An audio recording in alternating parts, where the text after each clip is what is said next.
How's it going, everyone? Welcome back to Syracuse Aviation and welcome back to Cedar Creek Regional Airport.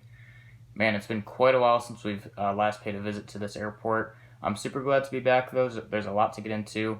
The last update, you may remember the huge expansion that was announced.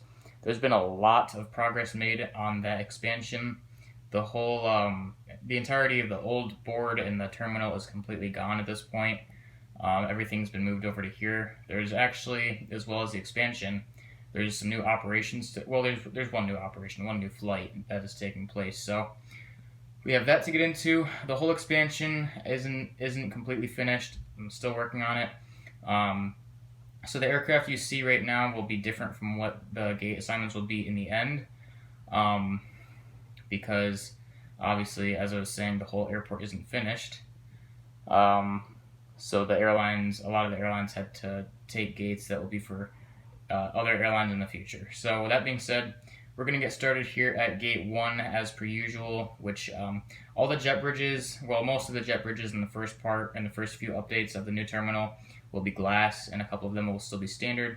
They'll slowly be transferring to glass by the end. So at Gate 1 here, we have a glass jet bridge. It's a double. So Delta has taken this gate. Now, I'm not sure if you guys remember this, but in the last updates, with the Atlanta service, it is 5 daily flights to Atlanta on the A319. So basically, they wanted to make sure that with high frequency flights, that they can get them out on time and board them quickly, and that may also save some money for the airlines. They don't have to park here for as long. So they put a double jet bridge here. This is very, very uncommon, although it is realistic. Airports like Albany, New York, in real life have had this type of situation. Southwest Airlines had this going on at Albany for a while, and so I figured it'd be really cool to include something like that here at Cedar Creek. So Gate 1 is a double jet bridge like this, so it kind of goes behind the wing and around to the side and then to the L2 door. So this is how passengers board the Atlanta service right now on the A319, so it's still 5 daily. It may be increased as far as frequency or aircraft size in the future. I don't know yet. We'll see. But yeah, very nice to see Atlanta going strong on the A319. At Gate 2, we have a Delta Connection CRJ-700. This aircraft has arrived in from Detroit Metropolitan Wayne County International Airport, and we'll be heading right back out there. So Detroit, I don't remember what it was in the last update. I think it was a CRJ-700 as well. I don't know. I can't remember. That might have been in the second to last update prior to this one. But Detroit is in the CRJ-700. That's the final kind of aircraft that Delta has decided they want to operate Detroit on. They're thinking about maybe throwing some CRJ-200s in here, which wouldn't particularly be great, but it would be cool for some variety here. Detroit's one of those cities that is definitely necessary to have at the airport, but it definitely doesn't perform as well as other destinations. So they do want to have definitely a good handful of flights to Detroit, but obviously it's not like Atlanta where they're using 5 daily A319s. So they want to still make sure they can use Detroit, but it just probably won't be on the biggest aircraft, hence why they're using CRJ-700s and thinking about using the CRJ-200. So nevertheless, very nice to see Detroit going strong here at Cedar Creek. There's not a whole lot of new things to go over with American Airlines, or American Eagle more specifically. The last couple of updates, you guys may know that Charlotte has been operated on the E175 rather than the E140 or the ERJ-145 when Charlotte first started from this airport. So it's still going on the 175, going pretty well, twice daily. I think it's a really nice frequency. There are some travel times, peaks that they're starting to see that are increasing in passenger numbers. So we will see in the future maybe if they'll upgrade a certain time of the day or increase the frequency, or maybe they'll do something to upgrade. We don't know yet, but we have been closely observing what the airlines' bookings are since the expansion, so we have some more ideas. If we need to, we would more likely change the plans for the expansion now than later. Right now, it's not looking like we have to do that, but it's definitely a possibility. So they're closely monitoring the loads for these flights to make sure that they'll have enough gate space to accommodate all of the aircraft that will fly into here. So very nice to see that for American Eagle. At Gate 4, we have a new model to Cedar Creek. This is the Southwest Airlines Heart Livery 737-700 with splits. This aircraft has arrived in from Baltimore Washington International Airport, and we'll head right back out there. So this is still a 5 daily flight. It's looking like the passenger numbers are increasing for this as well. It looks like they have been for a while, but Southwest has stuck with the 5 daily 700. maybe they'll increase one of those flights to an 800, or they'll just increase the 700 frequency even more. I don't know what they'll do. Regardless, it's starting to look like maybe they're going to need a double jet bridge as well, similarly to the Atlanta service.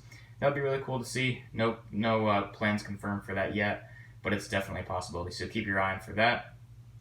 So very nice to see that for Southwest. And at gate 5 behind that, we have some more interesting news for Southwest, so let's get into that. So as I was just getting into, at gate 5 we have the Southwest Airlines 737-700 once again, this one in the Canyon Blue livery, also with splits. And this aircraft, once again at gate 5, you may remember that Southwest and the old Cedar Creek Airport only had one gate, now they have two. Southwest Airlines has announced new service to Chicago Midway. This is a 3 daily flight, and this aircraft today just pulled in for the first ever Chicago Midway flight. This is the inaugural service, so very cool to see Chicago Midway on here. It's going to be very nice for the airport to have this. I think this is going to be the only airline to operate Chicago for probably quite a while.